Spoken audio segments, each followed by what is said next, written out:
இதை விட கேவலமாக யாராலையும் நடிக்க முடியாது. இதே தான் அன்னைக்கு நிஷா மேமும் சொன்னாங்க ஸ்டேஜ் ஏறுறதுக்கு முன்னாடி. ஆமாம், நடிக்க வேணான்னு சொன்னாங்க. நான் நடித்தா ட்ராமா சொதப்பிருமா. ஆமாம், நம்ம தான் கேட்கலையே, நமக்கு பிடிச்சதை செஞ்சோம்.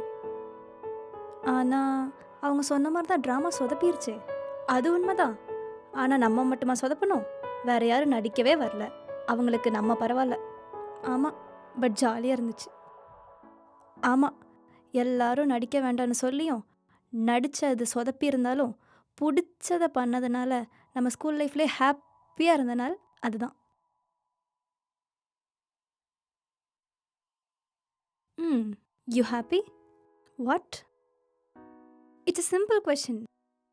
R you happy? எஸ். அப்புறம் என் கொஷின்லேருந்து தப்பிக்கணும்னு மட்டும் நினைக்காத. எனக்கு என்ன குறை? நைஸ்.